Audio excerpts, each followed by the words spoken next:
Hi, my name is Ciaran McFadden, and today I'm going to present a study from my PhD entitled The Effect of Random Marker Placement Error on the Interpretation of Interlimb Differences in Frontal Plane Knee Loading during a Change of Direction Task. Previous research has demonstrated that following ACL reconstruction, individuals with large interlimb differences in knee joint loading are at increased risk of negative long-term outcomes, such as secondary ACL injury and the development of knee osteoarthritis. This has led many to suggest that objective assessment of interlimb differences during tasks related with injury should be used as a means of monitoring rehabilitation and informing return to play decision making. A task of particular interest within the context of ACL injury is the running change of direction.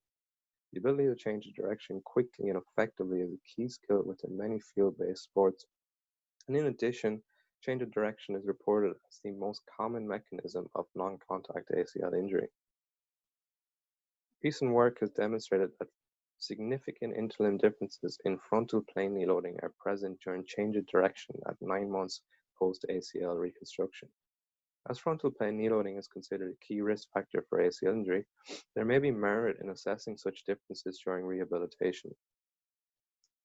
We can conduct such assessments using marker-based biomechanical models such as the conventional gait model.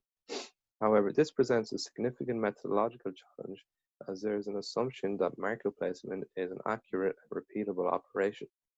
Error in marker placement is recognized as the primary source of methodological variability in human motion analysis. With respect to assessing frontal plane knee loading, marker positions of concern are the anterior-posterior positions of the lateral thigh, lateral knee, and lateral tibia markers. Error in these marker positions will alter the estimated position of the knee joint center, changing the length of the moment arm used to calculate knee joint moments. Studies examining these marker positions have tended to focus on systematic differences in marker positions, whereby the effect of displacing a single marker in a set direction is examined. However, while systematic differences in individual marker positions may exist, in real-world marker placement there will be an element of random error associated with the position of each marker, which will vary between repeated assessments. This element of marker placement error, that is, random error, has not been studied extensively. And in order to implement objective assessments of interlimb differences in post-ACL rehabilitation, we must first establish their sensitivity to random marker placement error. So the aim of this study was to examine the effect of random marker placement error on the interpretation of interlimb differences in frontal plane knee loading during a change of direction task. An ACL cohort consisting of 47 males, approximately 9 months post-primary ACL reconstruction, was recruited. In addition, a group of 50 males with no history of ACL or knee injury were recruited. All participants were marked up using the plug-and-gate marker set and subsequently completed 3 trials of the 90-degree change of direction task on both limbs. The frontal plane knee moment throughout stance phase was extracted from each trial, and the mean of each trials was used for further analysis. Interlimb differences in peak knee abduction moment within the first 20% of stance phase were calculated. In the norm group, this was done by subtracting the dominant limb value from the non-dominant, with dominance defined as the preferred kicking leg, and in the ACL group by subtracting the non-ACL limb value from the ACL limb value.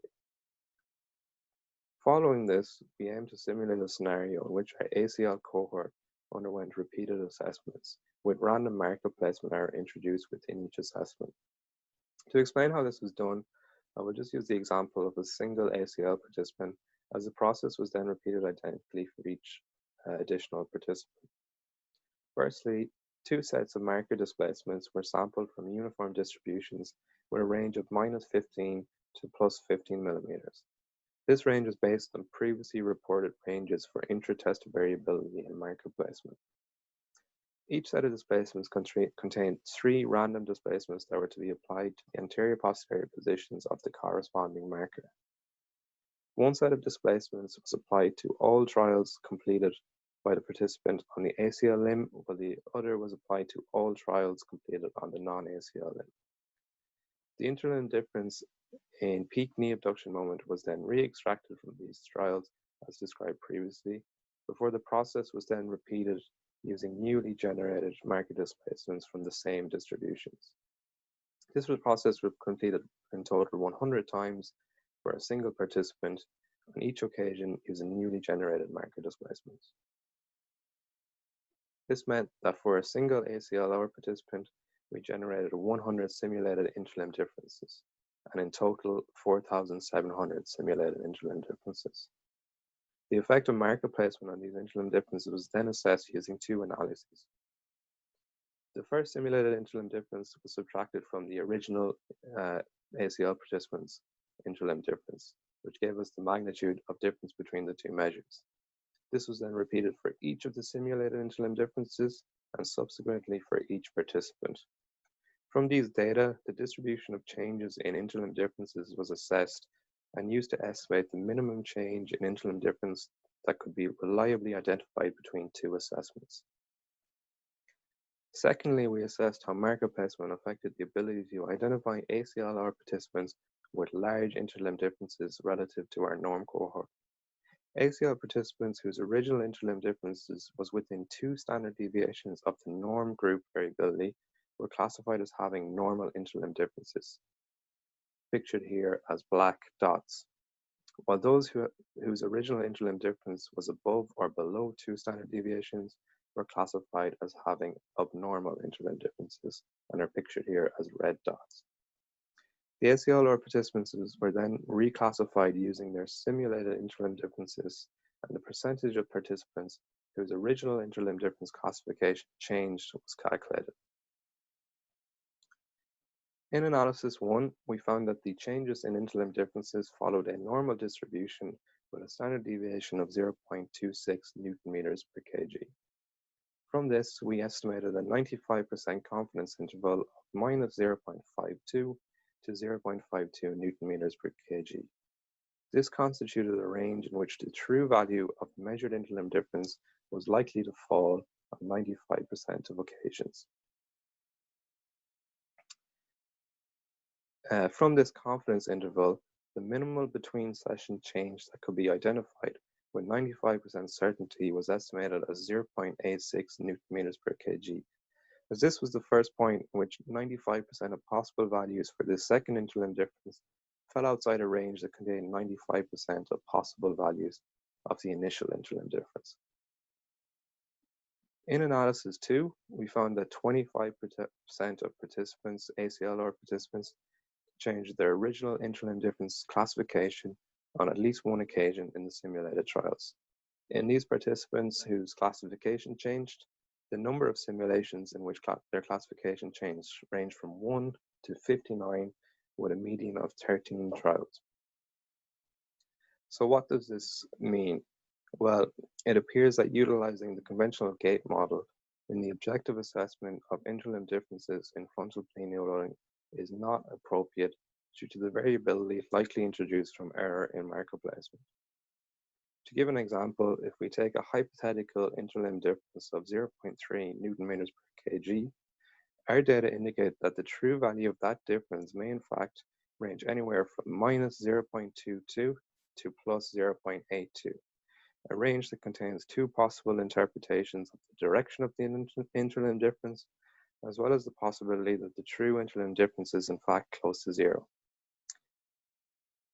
If we were to try and monitor a change in this interlimb difference, we would need to observe an interlimb difference in excess of 1.16 Newton meters per kg, which appears unlikely given that typical values for frontal plane knee loading during change of direction are normally reported to be below 1 Newton meters per kg. Similarly, if we were to conduct longitudinal monitoring of an individual throughout rehabilitation, there appears a high probability of inadvertently misclassifying an individual as having normal or abnormal interlimb differences due solely to variability from marker placement as opposed to any genuine differences in movement. Just to quickly touch on some limitations, we use a uniform distribution to sample marker displacements from, where it is possible that alternative distributions such as a Gaussian distribution may have been more appropriate. The marker displacements were applied in software, meaning that they did not directly mimic real-world marker placement error. and just that the results observed are likely limited to the specific 90-degree change of direction task used in this study. In conclusion, the conventional gait model is not appropriate for use in individual assessments of interlimb differences in frontal plane knee loading during a change of direction task. Thanks very much for taking the time to listen to this presentation.